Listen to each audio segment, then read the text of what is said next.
So as Klal Yisrael sort of entered into the desert, into the Midbar, for the beginning of those 40 years, so we know that we entered in with a song, right? Az Yasher Moshe Bnei Yisrael, the splitting of the sea by Kriyas Yamsuf. So Klal Yisrael with Moshe Rabbeinu sang a song, and that's Az Yasher that we say every day. It's interesting, just as we went into the desert with a song, not everyone knows this, but we actually left the 40 years of the desert also with a song. In this week's Parsha, it's only been a couple weeks, but it's been 40 years, 2 Parshas ago we had the spies and the decree of the 40 years wandering the desert. And this week it's already after 40 years. And the whole story of the Parsha of the Jewish people need water, Moshe Rabbeinu hits the rock, instead of speaking to it, it's a whole Maisa. After that's over, the Pasuk tells us that the Jewish people sang a song. And this is the final song that we sing as we sort of leave the desert into Eretz Yisrael. And this was a song, instead of about the sea that split, it's a song about that rock, the spring that came out of the rock. It says in Pasuk, Az Yasher Yisrael Es Shiras HeBe'er. Then the Jewish people sang this song, Ali Ber Nula. Now when you compare and contrast the song that we sang, the song of the sea, as we entered into the Midbar, versus the song of the spring that we sang leaving the Midbar, there's a couple very, very obvious differences. First of all, just the volume of the psukim. Az Yasher is very, very long. It's pretty long. Whereas the song of the spring, the Shiras HeBe'er, is only a few psukim. It's only a few psukim. So in terms of quantity, the song of the Be'er, Shiras HeBe'er, is much smaller than Shiras Hayam. That's number one. And the other very clear and most obvious difference is how it begins. By the song of the sea, Az Yasher, it starts with Az Yasher Moshe Bnei Yisrael. Then Moshe and the Jewish people sang a song. Whereas the Shiras HeBe'er, the song of the spring, it's Az Yasher Yisrael. The Jewish people sang this song, but Moshe is nowhere to be found. So on this second difference, again, of Moshe Rabbeinu being involved in the Shiras Hayam, but his absence in Shiras HeBe'er, so Chazal make the following point. It's very interesting. Chazal say in the Medrash that this can be compared to the following mashal. Let's say you have a small child in school, right? So the kid's in first grade, whatever it is, first maybe a little bit of second grade, and he's learning how to read. He's learning how to learn Chumash. And so the way it is that the Rebbe says, and the child repeats. The Rebbe says, Vaydaber Shal Moshe Lemar, and the child repeats. The Rebbe says, the child repeats.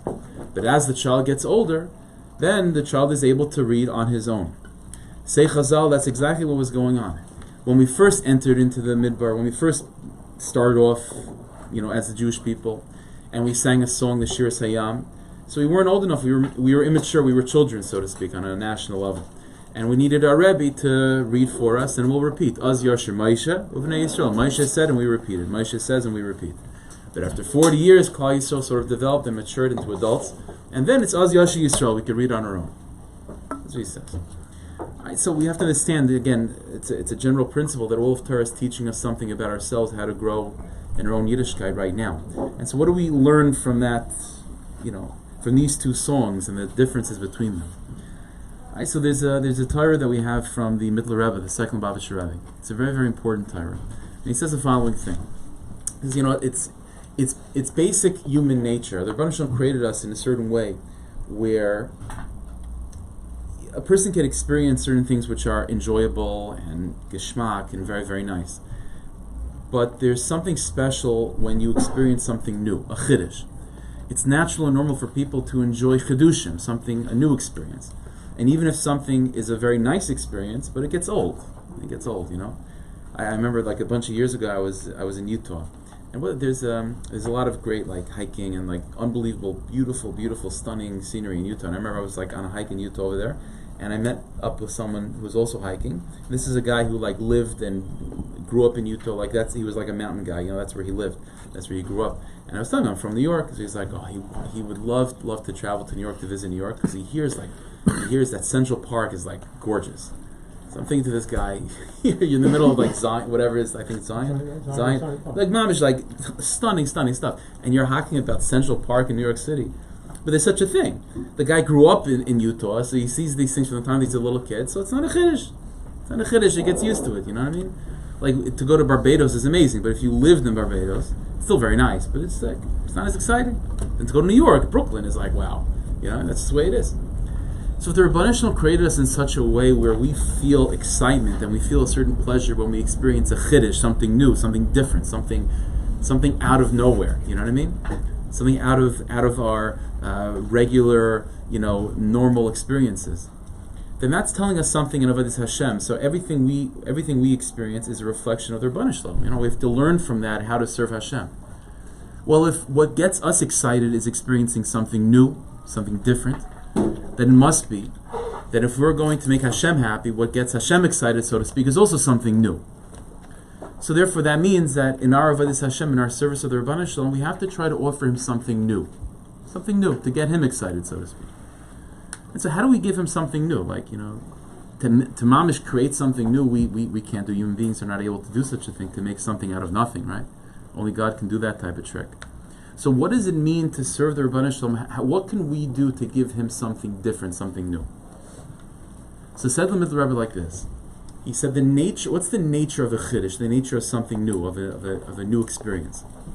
The nature of a chiddush is something that was completely unexpected, right? That's what it is.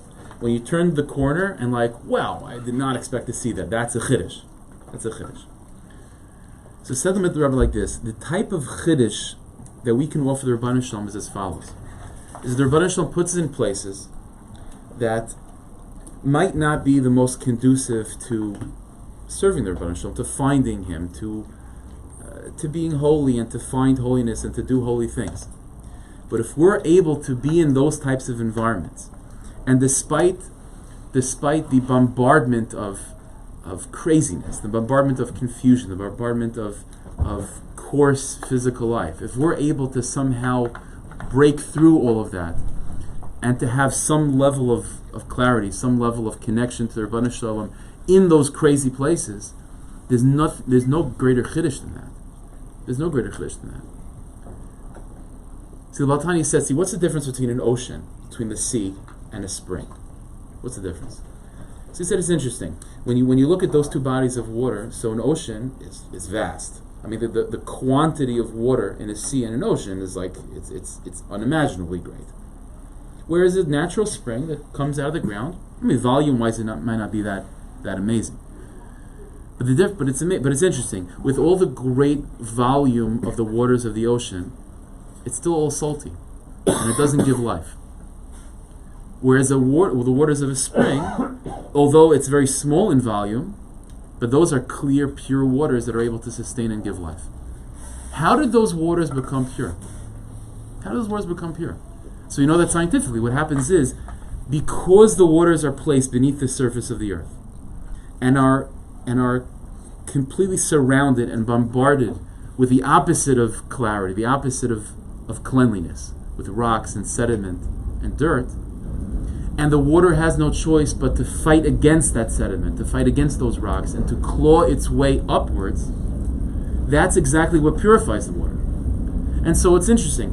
By the time the water is able to muster the strength to break through the surface, what comes out when it does break through the surface, it's only a few drops. And in terms of comparing that to the sea, it's very, very small in number. But whatever does make it through the surface is absolutely pure. Not only is it pure, therefore it's a chiddush. It's a chiddush. It's an unbelievable chiddush. Because who would have expected purified, clean, healthy, life-giving waters to emerge out of filth? No one would have expected such a thing. Whereas the sea, that's where you would probably normally think to expect life-giving waters, but it's not. It's specifically waters that are placed beneath the surface with the opposition of everything that's opposed to cleanliness and purity. And it's forced to fight against that and to sort of claw its way upwards against the regular flow of gravity. It goes against the current and moving upwards, finding its way, finding cracks and crevices to the surface. Not only is it a chiddush, but that's also what purifies the waters. And those waters are life-giving. This is a klal in all of creation. That it's specifically by being put in a position that's opposed to life-giving waters, that's exactly what forces life-giving waters out. Give you an example. There's a famous story in the Gemara. The Gemara says that two great Talmidei Chacham, two great Amoraim they're not only brother-in-laws, but they were also best friends, Chavrusas, Rabbi Yochanan and Rish Lakish. And there's a whole story in the Gemara how Rish Lakish passed away suddenly, and Rabbi Yochanan was left without his best friend. And the Gemara says that not only was it a tragedy because he lost his best friend, his brother-in-law, and just the tzaddik Rish Lakish, but he also lost his chavrusik. Now he didn't have anyone to learn with. So the Gemara says that it was bothering Rabbi Yochanan very much that he didn't have a study partner anymore. And so the Gemara says that his students, elected the great Rabbi Lazar to be his new chavrusa. Rabbi Lazar was a big Talmid Chacham too. And the Gemara says Rabbi Yochanan and Rabbi Lazar sat down to learn. And as they're learning, Rabbi Yochanan becomes even more depressed over the loss of his old friend Rabbi Rish Lakish. Why? So he said, because listen, when I sat down with Rish Lakish to learn, I would say an idea, and Rish Lakish would attack me with 24 kashas. And said Rabbi Yochanan, and whenever he attacked me, I was forced to dig deep within myself to find an answer. And mitoich kach, and from my idea and his opposition to my idea, Rav Chashmaitza, we came out with the truth. But you, Rabbi Lazar, he says to his new chavrusa, every time I say something, you just bring me proofs to that I'm right. I don't need to hear that I'm right. I know I'm right. I need to hear that I'm wrong. I need to be bombarded with filth and sediment to force the waters that are not 100% purified to become purified. And then what emerges out of that is a chiddush. It emerges out of that, which it's something that might not be as quantitatively vast. But that kernel of truth that's able to make its way through all the kashas, that kernel of truth is absolutely true. And that kernel of truth is a chiddush. And if I offer that idea to the Rabbanu Shalom, that's an idea that the Rabbanu Shalom takes unbelievable delight in, because the Rabbanu Shalom looks at this world and says, "Wow! Out of that crazy situation, that crazy environment, he was able to come up with that truth. That's a chiddush. Not only is that a chiddush, is that something new that the Rabbanu Shalom has unbelievable nachas ruach from, but it's also something that the human being appreciates much more, because it's something that you worked on. It was something that you acquired with your own hard work and hard effort to claw your way to the surface of the earth. It's one thing for the rainwaters to come down from heaven and like you're an ocean. Okay, fine. That didn't come with opposition. It didn't force you to fight against anything. But it's specifically when a person is forced to become a spring, where you have everything that's opposed to health and happiness and spirituality, and you have no choice but to fight against that. And by the time you get to the finish line, you're crawling on your hands and knees. And most of you is left behind. But whatever does make its way to the finish line, that's true, it's real, it's pure, and it's yours. And so this is what's going on in the parsha. In the beginning, when the Jewish people are at our youth, we're children. So we have no choice. We don't have the strength to deal with so much opposition. So when a person is young, so to speak, then they have no choice but to be given everything on a silver platter. And that's the song of the sea. So we certainly appreciate that. Moshe says, we repeat. Moshe says, we repeat. None of our own ideas. It's everything Moshe says, and we're just repeating. And that's the way of a child. And it's interesting. That's beautiful, it's amazing, and it's vast. The information, the levels that Moshe Rabbeinu can give us on his own without us having to work for it, it's unbelievable. But with all that being said, first of all, it's not ours, and it's not pure.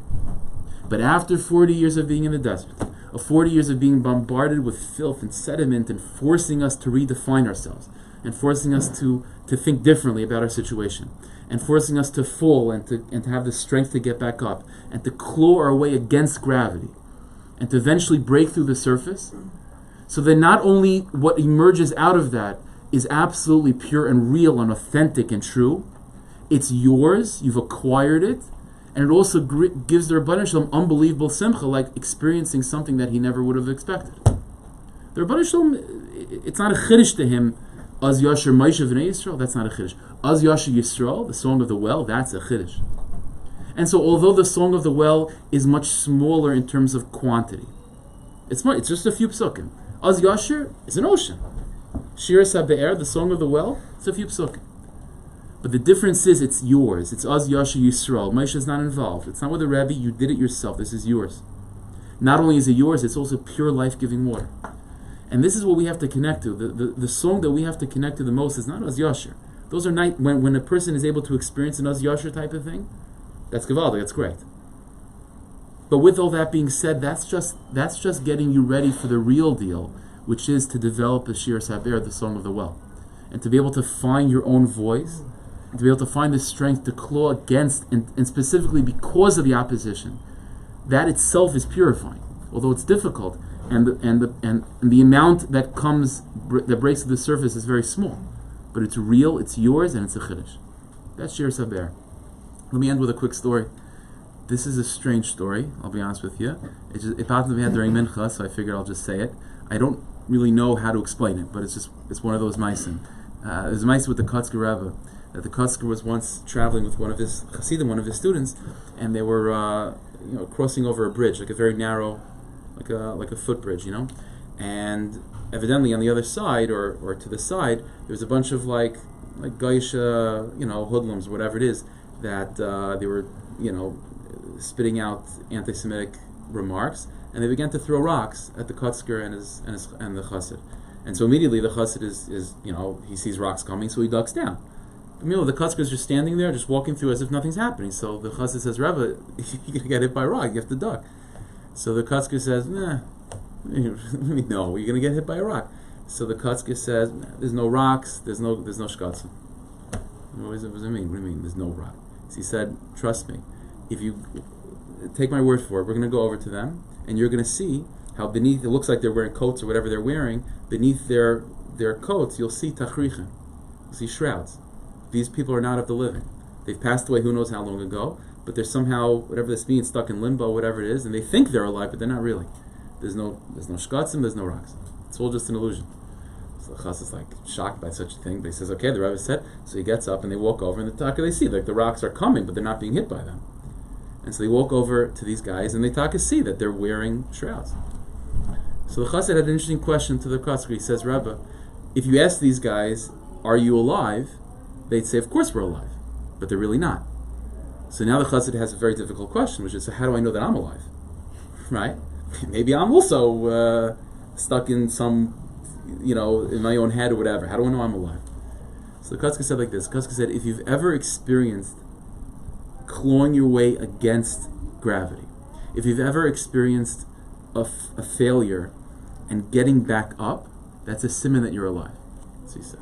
But if you've gone through life without any other opposition and